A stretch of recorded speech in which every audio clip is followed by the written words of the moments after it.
Well, welcome to another episode of the Residential Developer Podcast. I'm the host. My name's Nathan Battishall, and today I'm going to do every couple of months I like to do a Q&A.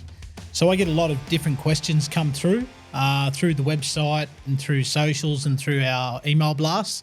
And I try and collate some of those questions just to really pull out some pieces that I think can give value to yourselves as budding investors and developers and people wanting to do residential-based projects. So I've got a few questions here. I'm going to just fire through them over this episode. So let's go. So the first question is a really good one. How can I identify undervalued properties with strong development potential? Look, that's a big one because I think one of the key ways to do well, I believe, in small residential development-based projects is to find unidentified sites. Often you'll find that there's sites that people have overlooked or people have not carried out the research on that could otherwise be developed. So a couple of key ones I find in a lot of parts of New South Wales at the moment, certain areas it's getting really tricky to make numbers work for smaller projects such as duplexes or triplexes or 3 townhouses, those type of developments. So it's really key first and foremost to obviously not overpay for the land. And often we're seeing that the moment that an agent or someone or even the vendor realises that their site has development potential, they try and sell that site with the development uplift. And the moment you're buying a site with the development uplift chewed out of it, it makes it really difficult. So a couple of key things I'm looking for is if I'm looking to do a smaller project like a duplex, try and look for properties that have a really run-down old house on it. Obviously, it's good to find infill land that's got a house gone. At the moment, this has been an interesting one. I've seen a lot of properties at the moment where a house has been knocked down or maybe a house has been burnt down. But I think the problem is when a house has been knocked down, it generally means that someone has probably already got a DA on it or already got a CDC. So they've already got a developer investor mindset. For one reason or another, we're seeing quite a bit of this where there's a lot of DA or CDC approved sites for sale. Reason being often is because they've overpaid for the site or they've overcooked the design, they haven't factored in the budget, they haven't run their feasibility numbers accurately, so they're trying to sell a site. Not only are they trying to sell a site, they're trying to recoup all their planning costs, and some are even trying to obviously get some uplift created by that approval. And the challenge with that is then, where do you make any profit? Sometimes it can work for a builder-developer, maybe a builder who needs to just buy another site that's already approved to get their boys and their team moving on, just to create another job and take the builder's margin, maybe a little bit of development margin. But a couple of key things to look for is look for sites that have a really run-down house, especially for those smaller developments. I see some people buy these sites with a really nice big house on it, and the problem is you're paying overs, or you might be paying market value for that property because it's a really nice house or a really nice property that will fetch a really good price on the market. But when you're knocking it down, the numbers often don't stack up unless it's in a really top-notch, high-spec area where you can get a really great resale where the numbers work. Try and look for those blocks with a really run-down house that's not even worth renovating, because essentially often you can buy it just for land value, for knockdown value. That's where the numbers can work really well. Another thing is to look for sites that where people may have overlooked certain planning elements. Sometimes, for example, I've seen backward sloping blocks that people have just assumed automatically you need to run an easement, so they've overlooked that site.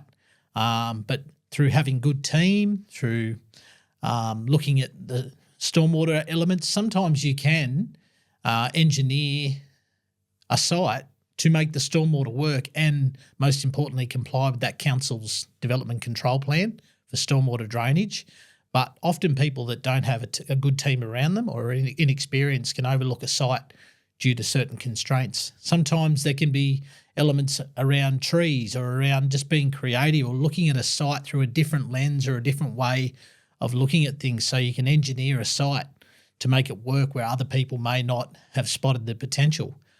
Oftentimes, another way that a site can be undervalued is where people have only looked at that site through the lens of knocking that house down. For example, I've seen sometimes sites where you might be able to do knock the house down and do 4 townhouses, for example. But sometimes you look at the numbers, you run your numbers, sometimes the numbers stack up better where you can do a little reno on that front house, for example, and do a duplex or 2 townhouses at the back. Often the numbers can stack up a lot better, and sometimes more doesn't necessarily stack up from a feasibility point of view. Even for 2s, sometimes it's best to keep a house and do another house at the back. There are a lot of undervalued properties out there, and I think a lot of people overlook them because they get set in one way of developing or one way of doing projects. For example, obviously duplex is the most common one because it's a great starting point. But I see sometimes people get too emotionally invested not to see that, hey, that there is a house on that site that has potential to keep. So straight away you're not having to do a knockdown, only to rebuild that house again. So that can be a great way of just seeing value in a site. And obviously location's a big thing as well. Have a look at what's emerging. Have a look at what's coming up. Have a look at what infrastructure is being utilised or implemented around the property as well. There's an old saying, and I heard this when I did some education, is you need to look at whether the local, state and federal government is spending money, because where they're spending money, we should spend money. So have a look around, see what's the local council doing in that area. What sort of infrastructure is going in around that area? What's the local government, what's the state government and the federal government doing nearby that you might be able to get ahead of the curve or ahead of the game and actually get that property when it's on the low end, knowing that there's some things emerging. And obviously that takes research, it takes time, but it's important to do that research. It's important to educate yourself and really study that area. That's why it's important. Some developers, I find that they don't focus on a couple of suburbs. They're focusing on a whole state, for example, or 8, 9, 10 towns or suburbs. And the tricky part about that is that you don't get to know all the intricacies. You don't get to really get a strong understanding of the economy in that area, of the future growth. You don't get to understand what streets are good, what streets are bad, what streets are hitting good numbers in the resale. And, the more you can hone in on a couple of areas, a couple of suburbs or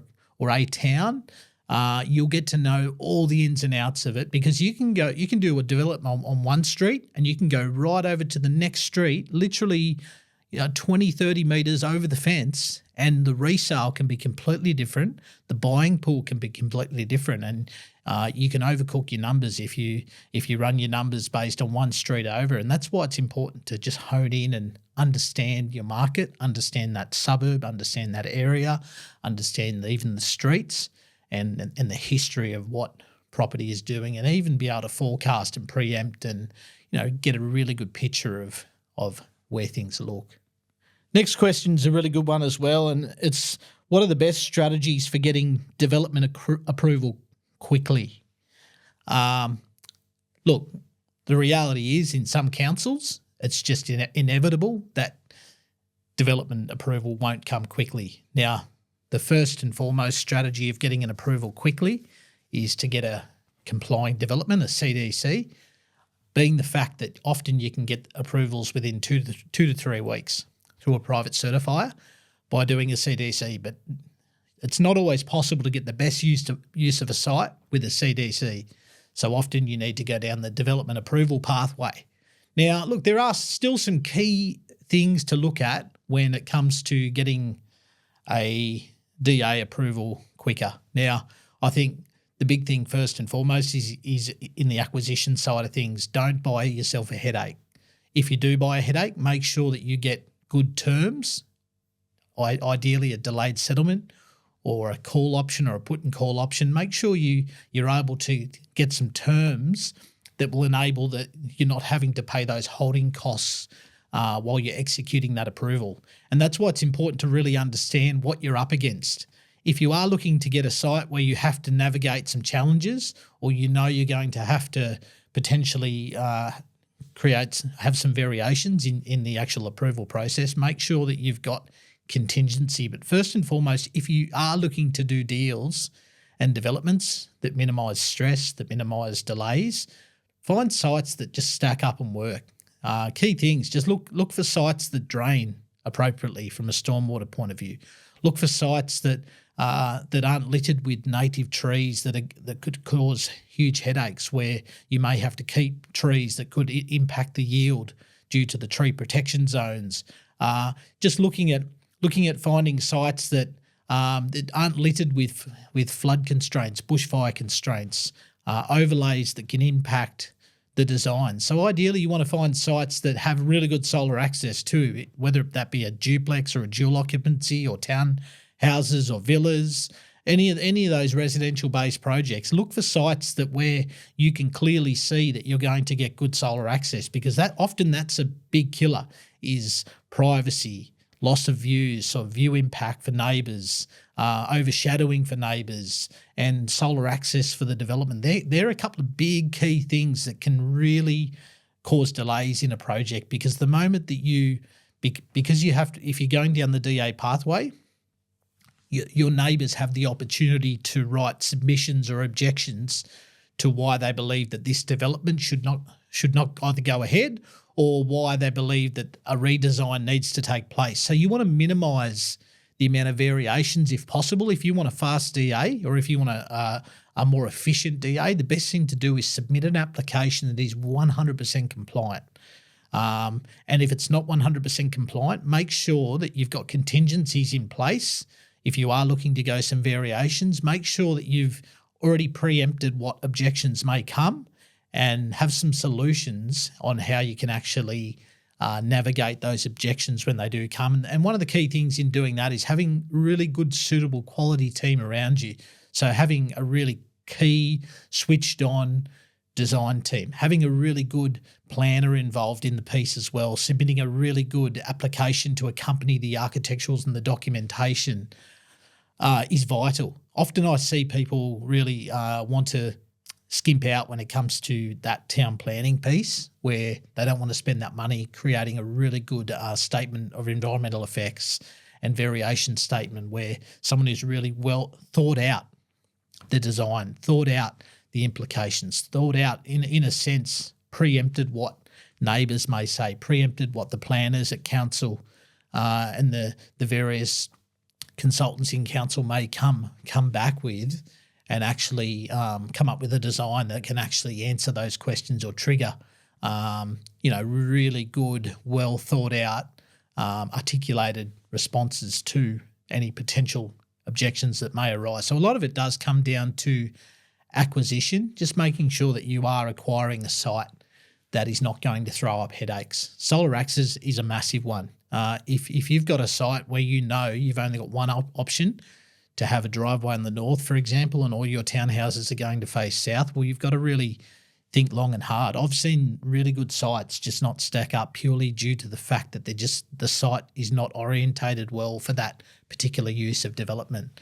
And solar access is a massive one. It's really hard to argue if you've got terrible solar access into your living areas, into your private open spaces, if you're causing significant overshadowing to your neighbours' private open spaces and living areas, well, you open yourself up to large objections. And I've seen this where people have run their feasibility numbers based on making it work in scenarios where you could get a large number of objections, and rightly so, where you literally, the only way to make it work is to drop the yield to meet that criteria. And that's where it's so vital to look at those things and have great team around you early in the piece, so that they can actually be the devil's advocate really early on before you even acquire that site, to state some of the concerns around this property as to why you could potentially run into headaches. And I see that all the time,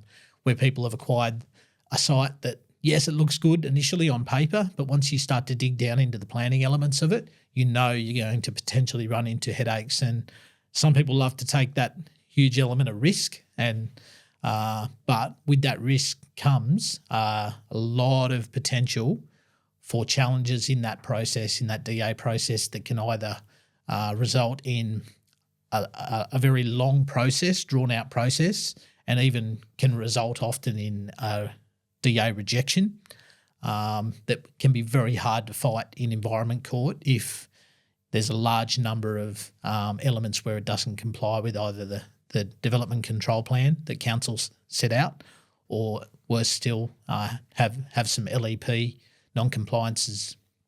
So, look, the key in getting a faster approval is to try and make it as compliant as you can, and also provide as much documentation as you can. Don't, if you know you're going to need traffic planning, make sure it's submitted with the application. If you know that there's trees on the site, native trees, well, make sure you submit a arborist report, because every time you don't submit the appropriate documentation, it just continues to push that DA further down the road, and you're not able to get all those moving pieces kicking along. So it's important just to really submit the right documentation, even for the designer, to make sure that they're submitting the right documentation that particular council needs. Some councils want shadow diagrams on their notification plans. It's important to know what that council wants, for example, on their notification plans. Every council's slightly different and has a slightly different nuance in terms of the documentation that they require or they need on that application. And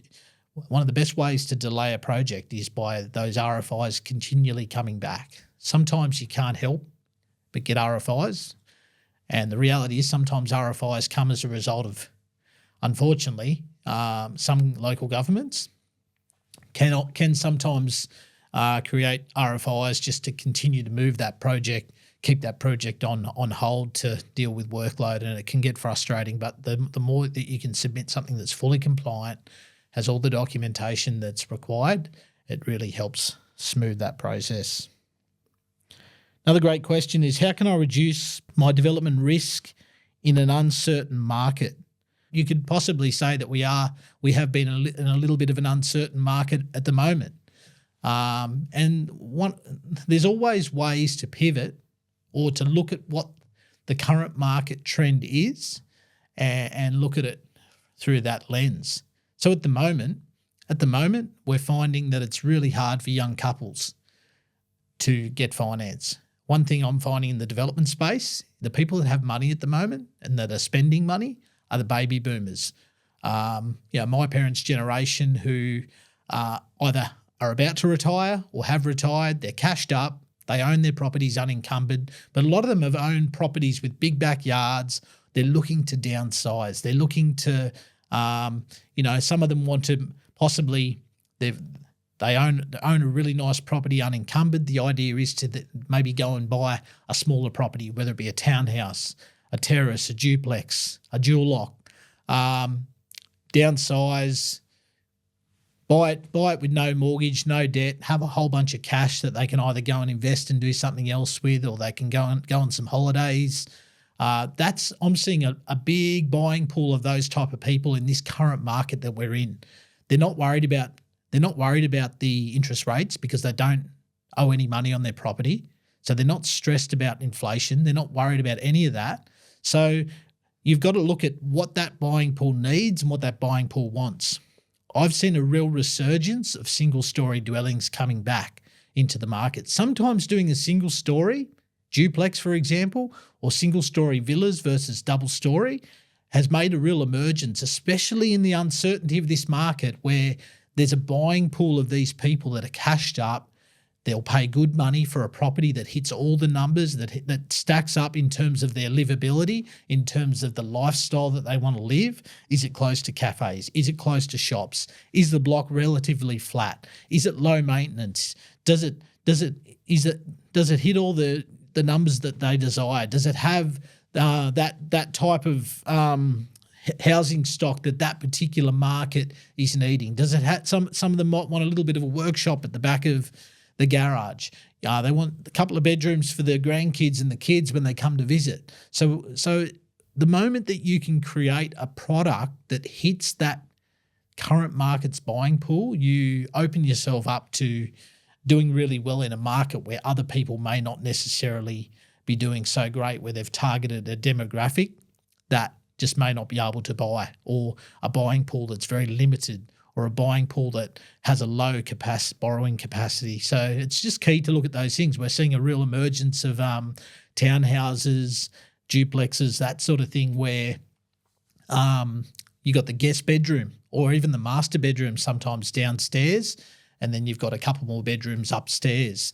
Again, that still attracts a buying pool of a downsizer, whether it be a retiree or someone who's getting close to retiring, that baby boomer type generation, no debt, no mortgage, but want to downsize, don't want to keep mowing that massive 1 acre block, or, they've got a house that's worth a couple of mil. They can go and buy another property now for $1 million and have a whole bunch of cash to go and reinvest, or to enjoy some lifestyle as they approach retirement. So, in uncertain markets, there's always pools of people that you can market to. And in this particular market now, from what I've seen, targeting that baby boomer, downsizer generation, you can do really, really well in at the moment.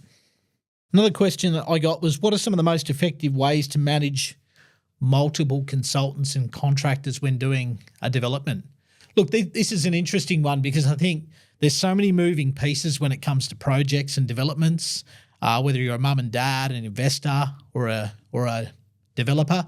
There's so many moving pieces in all of it. And there's a couple of approaches that you can take. Some people like to be very hands-on during a project. So they like to develop their own team of consultants, everything from planners, surveyors, designers, interior agents, all that sort of thing.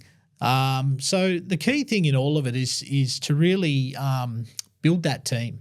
And not only build that team, but build that camaraderie and build that trust. The moment that the reality is, if you have to micromanage your team, the reality is it either means that you're a control freak and people probably won't want to work with you, or the second factor is the reason why you might need to micromanage people is because you've gone for the cheapest of everything, the cheapest consultants, which often means they're not good quality. And then that means that you've got to constantly be on their case, moving them along. Whereas when you get the right people and there's that synergy, there's that camaraderie, you'll find that things move a lot quicker. So the key in a lot of it is find great people. Now, look, you don't want to be overspending. You don't want to be paying overs, because if you spend too much, it obviously chews into your bottom end. But you don't want to haggle people too. If you've got good people who have your best interests at heart, you'll find that when they understand your strategy of why you're doing what you're doing, they'll get on the same page as you, understanding that, hey, you're doing this to generate wealth, and which will in turn, for a lot of people who want to do this as an ongoing scenario where you don't just want to do one project. Some people do, but a lot of people want to do this as an ongoing scenario to generate some wealth for various different reasons.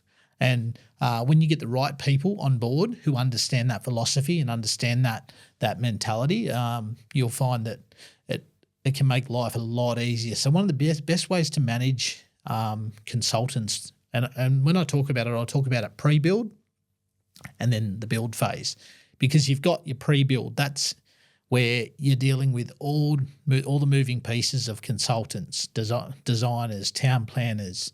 You're dealing with real estates to get appraisals. You're dealing with obviously agents, to get on board and help you with your feasibility. You're dealing with obviously mortgage brokers. You're dealing with finance. You're dealing with all those moving pieces pre the build consultants, whether it be engineers, stormwater, structural. You could be dealing with certifiers. You could be dealing with council, all those moving pieces. And then you've obviously got the build phase where if you're a builder developer, obviously you're building your own team of trades. You've got your carpenters, you've got all of that moving piece. And for most other people that aren't registered builders, you're generally using a builder. So you want to find a builder that has a real proven track record and history of running good job sites, managing projects on time, on budget, and obviously not full of defects and creating the product that the market wants and that the market needs. And that's a key piece. But I think in a lot of it, I find for most people, they don't want to be bogged down with stress. So the big key thing is to make sure that you're, as I said before, you're finding consultants, builders, team that are leaders in their field. And when you get the right people and people that are good, you won't need to micromanage them. You'll be able to just basically be on board with them and let them do their thing and do it really well. It'll make your life easier. It'll make the project run smoother, and you'll have that confidence of knowing that the project's in good hands. Next question was, how do I accurately calculate the costs and profitability of a small residential development? This is a big one, because I'm amazed sometimes when I see people kickstart a project or even buy a site where they haven't even run a feasibility. We're in an age now where there's so many tools out there. There's so many groups and training organisations that you can even equip yourself in doing projects and developments, and a lot of them will even give you feasibility tools. So the first thing to do is to get yourself a good feasibility template. There's Excel spreadsheets out there. You can get them. You can even find them online. If you're savvy with Excel and various things, you can even build your own. But the key is to get a really good spreadsheet or feasibility sheet. There's even programs out there that will run feasibilities for you now. I know a lot of the site finding programs now, like your Stash and your ArchiStar, and a lot of these ones now even have feasibility templates built in. But if you're old school, you can do it on paper, or just get an Excel spreadsheet, or even get your accountant to help you build a spreadsheet. And on that spreadsheet, what you really want to do your research, putting in all your numbers, because I find what chews into the profitability often I find on a project, a couple of big ones, is GST. A lot of people don't factor in GST. If you're looking to do the project to sell, well, you need to factor in your GST element. A lot of people don't factor in the GST, and that can really chew into your margin. You might have wanted to hit 20% or 18%. All of a sudden you factor in your GST, that can really chew into your margin. So it's important to put all of those numbers in, and even in worst case, find an accountant who actually gets property and understands property, and make sure that they're on the same page as you in terms of why you're doing projects, why you're wanting to do developments. And more importantly, try and find an accountant who's actually done some of their own projects. That's one of the best keys. And there are a lot of savvy accountants out there now that do projects and do developments, and there's nothing better than working with someone who has done their own projects, because they're going to have experience that they can bring to the table when it comes to a profitability, understanding the numbers. They'll even pick up some things that you might have missed in that feasibility, and just really help educate you in that space. So, just key things, making sure those numbers are inputted. A lot of people forget to factor in things like demolition. They forget to factor in tree removal. There might be 4 or 5 trees. Well, that can add up in costs. A lot of people forget to factor in your contribution fees. They don't take the 5 minutes to get on the phone to council and actually get an update, rather than a lot of people Google it and they'll find a forum where someone mentioned these were the contribution fees at Bayside Council. These are contributions at Coffs Harbour Council, and they've just put those numbers in without taking that time to call that council and to make sure you get the appropriate right contribution fee. Even in a lot of areas in and around Sydney and some of the outlying areas, there's additional contributions now. There's that state contribution that's come in for duplexes, townhouses, that sort of thing. Like, that can add up. Those costs can add up. Factoring in all of your consultants, your contingencies, your agents' fees, marketing. There's so many little moving pieces. And by getting that FISO really accurate and really making sure you've got all those numbers in, and then obviously getting appraisals for the product, making sure that you factor in, not overinflating the resales, factoring in your interest rate, even going off a worst case interest rate if you might have a little bit of trouble getting bank funding, for example, factoring in a higher interest rate. And then anything better than that's obviously extra fat in the deal. But that's a key thing, is just making sure you run those numbers. So first and foremost, get a template, get a good accountant, and then do your research. Do your research. Even have some people around you, or some mentors, or some people that can even have a look over your shoulder and just see if they might pick up some things that you may not have otherwise factored in. Another great question is, how do I ensure a smooth construction process and avoid costly delays? Obviously, some things happen that are out of your control. A lot of people that built during the COVID period, that was just a historical event that was completely out of your control. But generally, a lot of things can be within your control, and cost escalation and delays can obviously really chew into the margin of a project. And I think first and foremost, the best way to get around this is to be realistic in your initial feasibility. Just because a builder tells you it'll take 6 months, do your research. Do your research in and around that suburb, in and around that area, of how long on average a build's taking.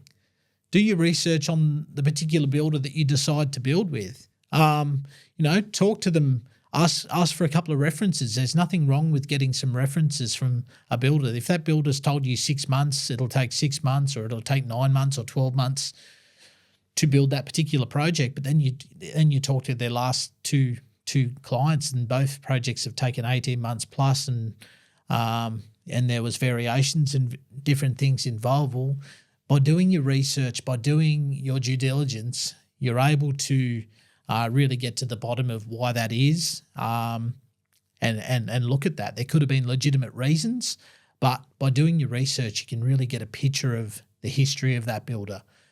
Are they reliable? Do they have a history of finishing projects on time? And that way, if that particular builder is taking 12 months, and you've gone to some seminar where they've told you you can build a duplex in 6 months, maybe a long time ago you could have, but don't base your numbers on the best case scenario. Do your research, and if you do have red flags about that consultant, well, it's an important question to ask, and you've got some big decisions to make. And generally, what you want to do is find consultants anyway, and especially builders that you can build that long-term relationship with. And there's things that you can factor in to minimise cost escalations during a project as well. One of the big key things is in avoiding variations is to be clear in your documentation, clear in what it is you're wanting to build before you even sign that contract. And often I find some people skimp out on spending the money to get things like geotech, and if there's a bit of rock, discovering where it is, what it is, and address it early in the piece. Is there peering going to be needed on this particular project? And even with your documentation, spending a little bit more money on consultants, especially designers, to get the accurate, detailed documentation, even things like tile heights, niches, things like, is there some particular joinery, is there particular finishes that if the documentation's not clear, a builder could make assumptions during the quoting process, and as a result then there could be variations because you haven't factored in how many downlights you want. You haven't factored in, all that detail. Yes, you might spend a few grand more in getting that documentation process, but it can save you, multiple, sometimes tens and thousands of dollars in the build phase, because you're not getting hit with very unnecessary variations that could have been alleviated by actually being clear to your builder on what you require earlier in the piece, so they can do a more detailed and accurate tender prior to the signing of the contract. So there's just some things like that can actually avoid additional unnecessary costs that can actually chew into your margin. And other things just with delays is just making sure that you're paying, obviously releasing payments on time, making sure that you're diligent in getting back to contractors, getting back to the builder on different elements to do with selections and finishes. And but a lot of it does come down to good, thorough due diligence prior to selecting your team, and just really getting them on board with your vision of where things are headed, and factoring in some delays in your feasibility for things like rain delays and various other things that could happen. That way, because it's been factored in before you've even bought the site, you've got that contingency there, so no one's left stressed. Last couple of questions, and I'll put these at the end because I think they're really vital and get overlooked sometimes. This is a great question. How can you manage the stress during the ups and downs of property development? I think that's a cracking question because the reality is anything that involves risk can bring stress. Property development's not always roses. It's not always stress-free. The reality is stress can come. And look, there are ways to minimise a lot of stress in development. And one of the biggest ways to minimise stress is knowing your numbers, running your numbers, buying a site that's not full of headaches. So a lot of it comes down to the initial acquisition. And I've said this already a few times on this podcast, but I think sometimes people force the numbers to work. They force a site to work. They get too emotionally invested in a site of what it could be one day rather than what it is likely going to be now or at the end of this project and development. And that's where a lot of stress comes, is where people have made unwise or they've made rush decisions or they've made decisions based on the best case scenario, which rarely ever happens. And as a result, it brings a whole bunch of financial stress and strain. It can affect your mental health. It can affect your relationships. It can affect everything and anything around you as a result of actually not really just sitting down and making wise decisions early in the piece. And look, even when you've made great decisions and you've got a site that works, stress can still come. Just because a project is going to hit it out of the park in terms of its profitability doesn't necessarily mean you're going to have the best time of it. Sometimes stress comes through micromanaging. I've found some of the most stressed people are people who micromanage so heavily, they hold everything so tight that they run themselves into the ground with stress, rather than just get amazing people around them, whether that be consultants, contractors, builders, all the different moving pieces, brokers, all that sort of thing. You get amazing people around you who are the best of the best at what they do. You'll find that it alleviates the stress from your day, from your life, from your week to week, because you've got people you can entrust this project to. Doesn't mean that you are blind to it. It doesn't mean that you don't obviously look at things and do your own research, but you're not having to think about it 24/7 and constantly be, chasing up and following up every single moving piece, and you just end up a nervous wreck. And look, there's some other things you can do in your day-to-day to avoid stress, even if you've found the right site, it's profitable, you're letting the team do their thing, just looking after your health, eating well, sleeping well, exercising, doing all the things that actually can help you physically and mentally and emotionally, spiritually, socially, emotionally, be able to just cope with the day-to-day grind of doing projects, especially once you get to the point where you're not just doing one, but you're managing multiple projects. And a lot of people want to get to this place where they could have 2, 3, 4 projects on the go. And, that's where you can get really good at actually managing stress so that this thing doesn't run you into the ground. The whole reason a lot of people are doing developments and projects is to generate wealth, but to create some lifestyle as well with the people you love. And it's a sad story when you see people run themselves into the ground where they have a heart attack or they have a mental breakdown, or they blow up a relationship or a marriage or something over things that could have been managed well when it comes to stress. And the last question: what importance does leadership skills play in doing developments and projects? Another cracking question. And I want to talk about 2 different elements here: leadership versus management. And I think, look, what I've seen that makes an amazing developer and investor is someone who develops and strengthens their leadership skills.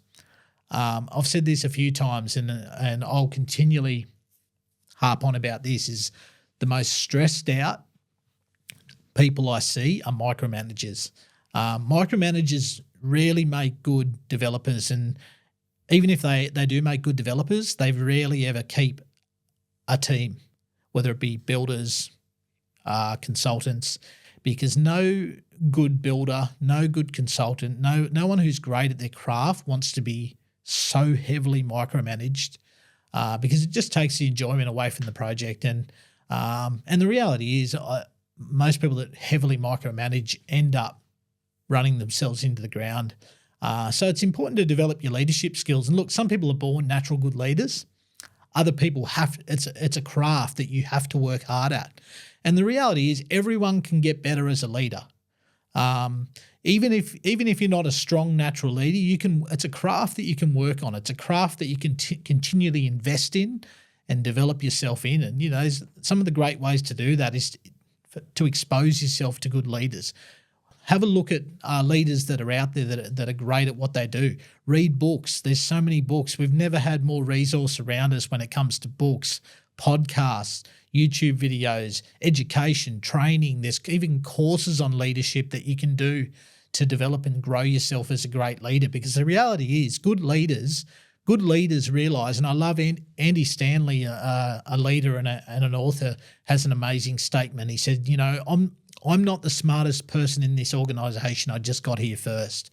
And, a good leader understands that they don't need to be the best at every single element of that business. When it comes to being a developer, some of the best developers, often don't know a whole lot about certain elements of the business, but what they understand is to be good at what they do, they have to put themselves around great people who are smart, switched on in their field. And a good leader understands when you get the right people around you, you build that trust, you empower them. See, a big part of leadership is about empowerment.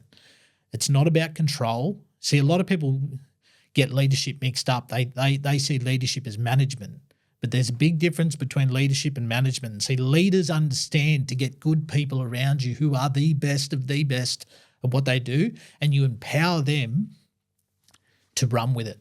But see, a good leader also understands and knows how to articulate vision. And when it comes to a development, it's important to have a vision for what you want that project to be, to have a vision of what you want this development to be. What sort of profit do you want this project to hit? What sort of market do you want to aim this project for? What sort of feeling do you want the buyers to have when they walk into that product? And when you can articulate that vision to your team, whether it be a designer, whether it be a consultant, whether it be your builder, whether it be your real estate agent, when you can articulate that vision and you've got the right people around you, you can create something incredibly special. Because people will get on board with that vision. The right people will align to that vision. And as a leader, you're almost like a conductor of a band or a conductor of an orchestra, where literally you're conducting that amazing team to create that masterpiece and create that story, and just watch it start to pull off into motion. And you'll find that as you develop as a leader, that's where you can start to scale to doing multiple projects concurrently, because you've got the people around you. You're not having to micromanage. You're able to articulate the vision. You're able to communicate that vision as well. It's all well and good to have a vision, but you've got to communicate that vision so your team can catch it. And a good leader builds camaraderie, builds loyalty, builds trust. A good leader empowers. A good leader learns to trust people and trust their judgment. And a good leader also understands their blind spots. So they've got people in their corner who can call them out when they've overlooked a particular matter. A good leader will be someone who can empower the team to be able to see those things and move forward in a direction and then scale.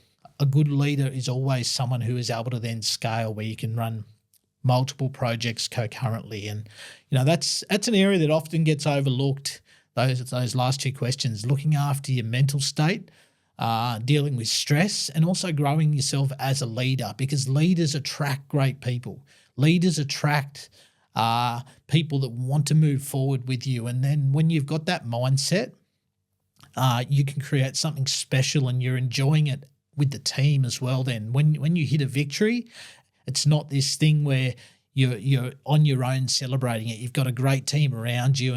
And part of being a great leader, and especially when it comes to the property space, is as you do well, you can be a part of the story of helping the team around you and the people that you're dealing with day to day. You can watch their lives lift as well. You can watch their lives succeed. You can watch their companies and their organizations as well move forward as you move forward as well. So leadership's so key. in being a successful developer.